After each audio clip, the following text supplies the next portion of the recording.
নমস্কার দর্শক বন্ধু, ধর্মাস্থা চ্যানেলের পক্ষ থেকে আপনাদের সবাইকে স্বাগত। আশা করি আপনারা প্রত্যেকেই ভালো আছেন, সুস্থ আছেন। আমি এখন একটি গুরুত্বপূর্ণ বিষয় নিয়ে আপনাদের সামনে আসলাম। ভিডিওটি সম্পূর্ণ দেখবেন, ভিডিও ছেড়ে কোথাও যাবেন না। আপনারা প্রত্যেকেই জানেন আমার ভিডিওগুলো হচ্ছে নবাগত পুরোহিত বন্ধুদের উদ্দেশ্যেই আমার এই ভিডিও। যারা অভিজ্ঞ পুরোহিত, যারা বহুদিন যাবৎ এই পৌরোহিত্যের সঙ্গে যুক্ত আছেন, তাদের উদ্দেশ্যে বলছি না। বিশেষ করে যারা নবাগত বা যারা 2-3 বছর বা 4-5 বছর পূজায় নেমেছেন, এখনো প্রত্যেকটি বিষয় জেনে উঠতে পারেননি, বা প্রয়োজন মতো বই যাদের হাতের সামনে এই মুহূর্তে নেই, তাদের উদ্দেশ্যেই আমার এই ভিডিও। প্রথমে যে বিষয়গুলো নিয়ে বলবার ইচ্ছে আছে, বিষয়টি হচ্ছে দুর্গাপূজা বিষয় নিয়ে। যদিও বা আমাদের সামনে মনসা পুজো, তারপরে বিশ্বকর্মা পুজো রয়েছে, গণেশ পুজো রয়েছে, জন্মাষ্টমী রয়েছে, রাখি বন্ধন উৎসব রয়েছে, এগুলো তো রয়েছেই। তারপরেই হচ্ছে আমাদের শারদীয়া মহাপূজা। এর জন্যই প্রত্যেককেই একটা মানসিক প্রস্তুতি নিতে হয়, কেননা এটা হচ্ছে মহাপূজা। বেশ কয়েকদিন যাবৎ আমরা প্রত্যেকেই এই পুজোর কাজে ব্যস্ত থাকি। অনেক পুরোহিত বন্ধু আছেন যারা ফোন করে প্রতি মুহূর্তেই আমাকে জিজ্ঞাসাবাদ করেন। আমি প্রায় 99% ফোন ধরবার চেষ্টা করি এবং আমার যোগ্যতা ক্ষমতা অনুযায়ী আমি উত্তর দেওয়ার চেষ্টা করি। আমার যোগ্যতার বাইরে তো আমি আর পারবো না। আমার যতটুকু যোগ্যতা তার সবটুকু দেওয়ার চেষ্টা আমি করি। যাই হোক, প্রথমে বলবো, যদিও বা এটা বেশিরভাগ পুরোহিত বন্ধু জানেন, তথাপি আমি বলছি যে এই শারদীয়া দুর্গাপূজাকে মহাপূজা কেন বলা হয়। জেনে রাখা ভালো, জেনে রাখতে তো অসুবিধা নেই, আর জানবারও কোনো শেষ নেই। সারা জীবনেও আমরা বলতে পারবো না যে আমি এই পূজা বিষয়ে সব জানি, ওই বিবাহ সম্বন্ধে সব জানি। সব জানি এই কথাটা বলা মানে মূর্খতার পরিচয়। যাই হোক, আমাদের শাস্ত্র হচ্ছে একটা সমুদ্র, এক জীবনে সম্ভব নয়। তো যাই হোক, আসল কথায় ফিরে আসা যাক। শারদীয় দুর্গাপূজাকে কেন মহাপূজা বলা হয়? এই শারদীয়া মহাপূজাতে অঙ্গস্বরূপ অর্থাৎ 4টি কর্ম রয়েছে, যেমন স্নপন অর্থাৎ মহাস্নান, পূজন, বলিদান ও হোম। চতুষ্কর্মময়ী এই মহাপূজা। তাই এই পূজাকে মহাপূজা বলা হয়। এই চতুষ্কর্মময়ী পূজা বলতে এর জন্যই বলা হয় যে পুজোতে স্নপন অর্থাৎ মহাস্নান, পূজন মহাপূজা, বলিদান এবং বিশেষ হোমের ব্যবস্থা রয়েছে। এই 4টি কর্ম হচ্ছে পূজার অঙ্গস্বরূপ। এটাকে চতুষ্কর্মময়ী পূজা বলা হয়। এবং শারদীয়া মহাপূজা, এটা কি নিত্য না কাম্য পুজো? এটা নিত্য পূজা না কাম্য পুজো? খুব সহজেই বলা যায় দুর্গাপূজা নিত্য ও কাম্য দুটোই। দুর্গাপূজা না করলে পাপ হয় এবং করলে পুণ্য হয়। দেবী পুরাণে তার জন্য বলছে দুর্গাপূজা নিত্য কাম্য চ। এবং এই যে দুর্গাপূজা নিয়ে অনেকেই বিভিন্ন মতাদর্শের লোক বিশেষভাবে ভেদাভেদ করেন, যে এ পুজো করতে পারবে না, সে পুজো করতে পারবে না। কিন্তু আমাদের শাস্ত্র কি বলছে যে কোন কোন বর্ণের মানুষ এই পুজো করতে পারে। ব্রাহ্মণ পারবে, ক্ষত্রিয় পারবে, বৈশ্য পারবে, শূদ্র পারবে, অন্য যে কোনো সেবক, ম্লেচ্ছ ও দস্যুগণ এই দেবীর পূজা করতে পারবে। তবে যজন করতে পারবে, যাজন করতে পারবে না। যে কেউ এই মহাপূজা করতে পারে, তবে নিজের পুজো নিজে করতে পারে, কিন্তু সংকল্পিত কোনো পুজো অন্য পরিবারের মধ্যে গিয়ে বা সার্বজনীন কোনো পূজা কমিটিতে গিয়ে পুজো করতে তারা পারে না। কিন্তু পূজা এমনি সবাই করতে পারে। এক, তার প্রমাণ হচ্ছে ব্রাহ্মণই, ক্ষত্রিয়ই, বৈশ্যই, শূদ্রই, রণৈশ্য সেবকই এবং নানা ম্লেচ্ছ গণৈ পূজ্যতে সর্বদস্যভি। এটা ভবিষ্যত্তরে বলা হয়েছে গ্রন্থে। ব্রাহ্মণই, ক্ষত্রিয়, বৈশ্যই, শূদ্রই, রণৈশ্য সেবকই এবং নানা ম্লেচ্ছ গণৈ পূজ্যতে সর্বদস্যভি। এবং শারদীয় দুর্গাপূজা কি এবং কোন কোন ভেদে হয়, এটা একটা প্রশ্ন থাকতে পারে। যে সাত্ত্বিকী, রাজসী ও তামসী, এই তিনটে ভেদে তিন রকম পুজো হয়ে থাকে। সাত্ত্বিকী পূজায় নিরামিষ নৈবেদ্য ও চণ্ডীপাঠ, রাজসী পূজায় সামিষ নৈবেদ্য অর্থাৎ ভোগ ও বলিদান, এবং তামসী পূজায় মন্ত্র নাই, চণ্ডীপাঠ নাই, কেবল মদ মাংস উপহার দিতে হয়। শাস্ত্রে বলা হচ্ছে ম্লেচ্ছাদির পক্ষেই এই তামসী পূজায় বিহিত। তারপরে আসবো কল্পারম্ভ কি। অনেকে কল্পারম্ভ এটা শুনেছেন, বই দেখছেন, কিন্তু কল্পারম্ভটা কি এবং কল্পারম্ভ বলতে হচ্ছে প্রকার। কল্পের অর্থ হচ্ছে প্রকার, আর আরম্ভ বলতে সূচনা বা শুরু। এক একটি প্রকারে পূজার আরম্ভকে বলে কল্পারম্ভ। তাহলে কি দাঁড়ালো? কল্প অর্থাৎ প্রকার, আরম্ভ তো আরম্ভই মানে শুরু বা সূচনা। এক একটি প্রকারে পূজার আরম্ভকে কল্পারম্ভ বলে। শারদীয় মহাপূজার মোট হচ্ছে 7টি কল্প। যেমন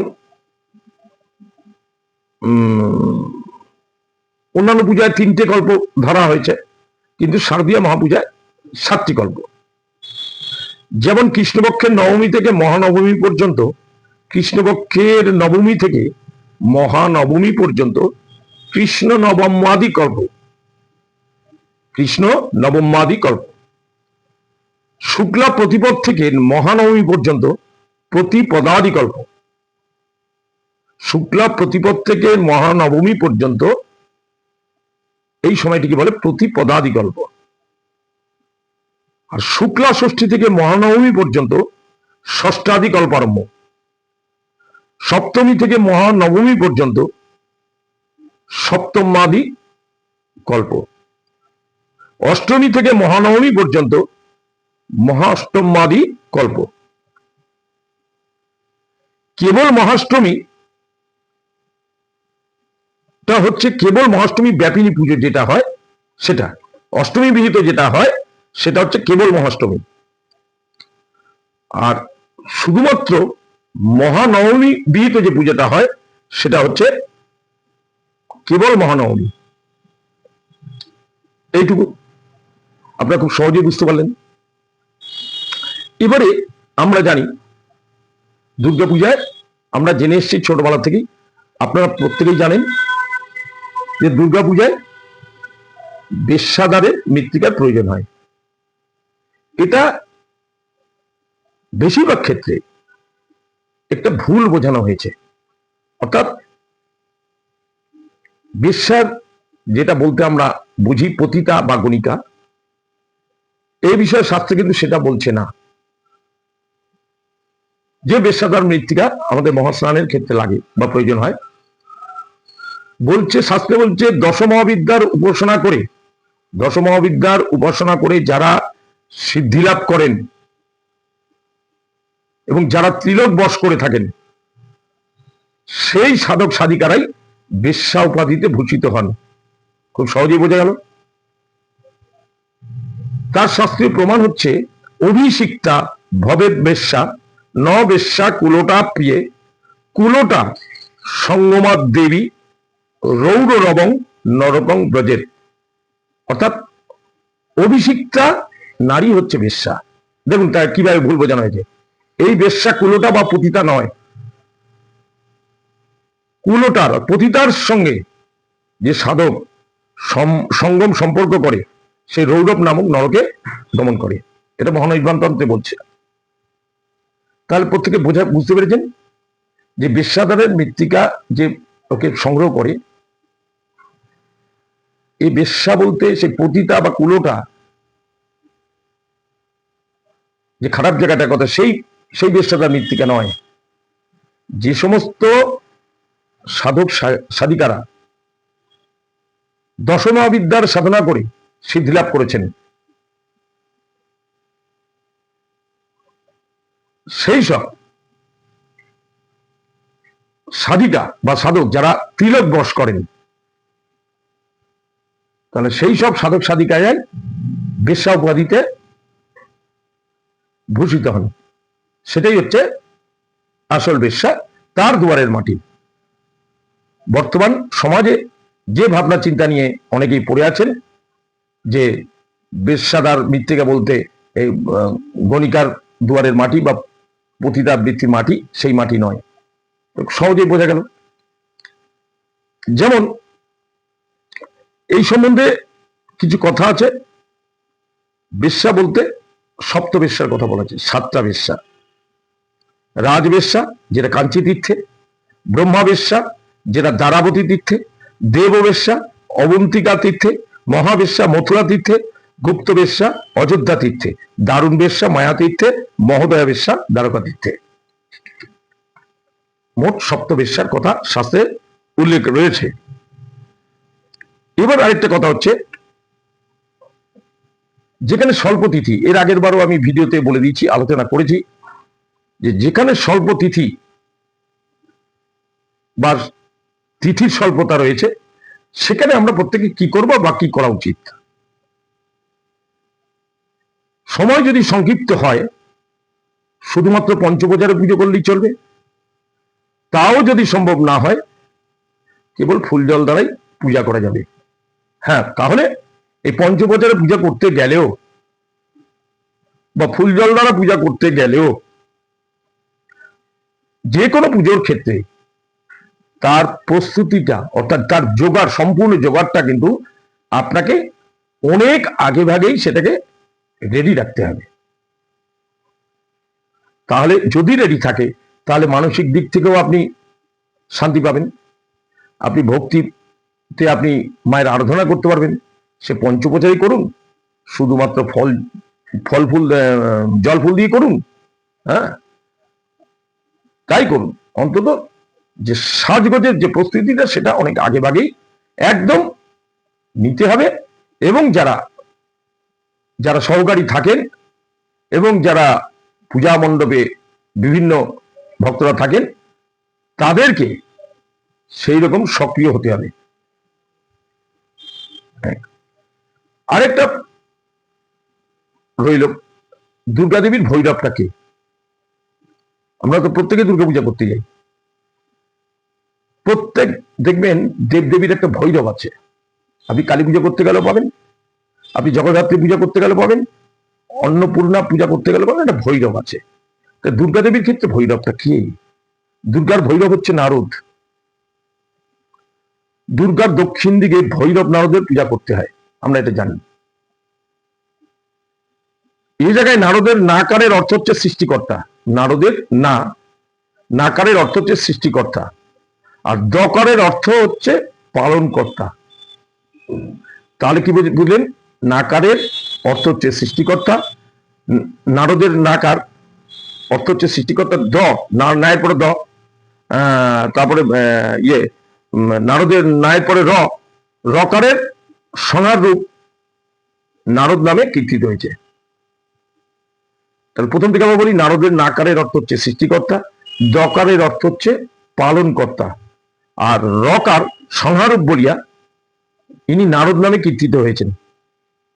নারদের রকার হচ্ছে সংহার রূপ, তাই ইনি নারদ নামে কীর্তিত হয়েছেন, অর্থাৎ যিনি সৃষ্টি স্থিতি সংহারের কর্তা তিনি নারদ।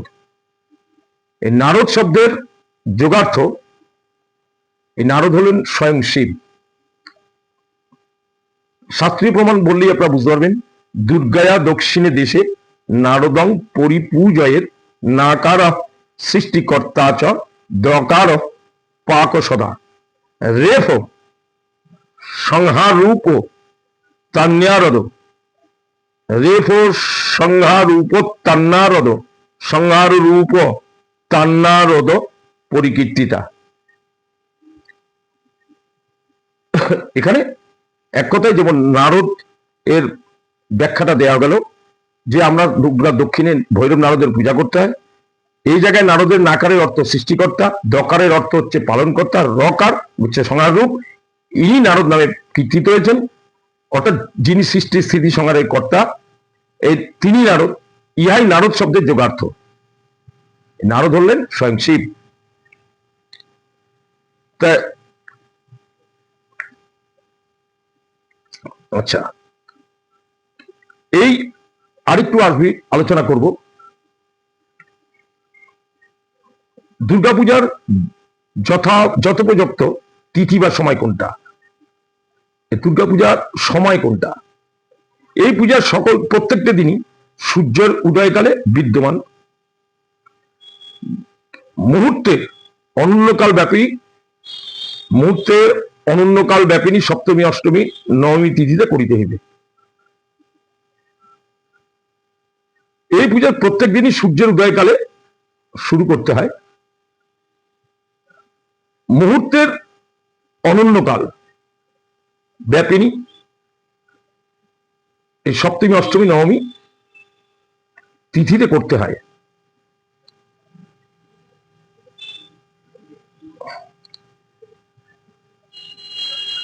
আরেকটা প্রশ্ন, কেবল শারদীয়া মহাপূজায় বোধন করতে হয় কেন? এটা খুব সাধারণ কথা।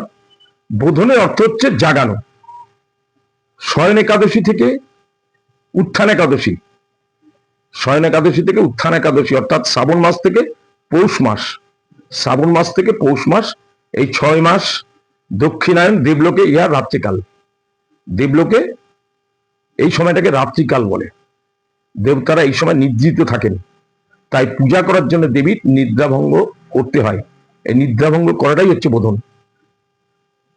এখানে নিদ্রাভঙ্গের প্রয়োজনীয়তা ছিল বলেই নিদ্রাভঙ্গ করা হয়েছে, তাই এই বোধন পূজার বিধি ব্যবস্থা ওই সময় হয়েছে।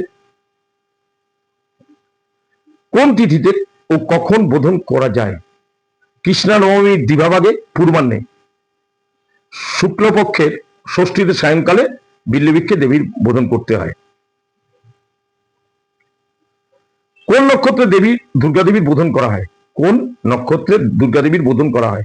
আদ্রা নক্ষত্রযুক্ত কৃষ্ণপক্ষে নবমীতে। আদ্রা নক্ষত্রযুক্ত কৃষ্ণপক্ষে নবমীতে দেবীর বোধন করা হয়।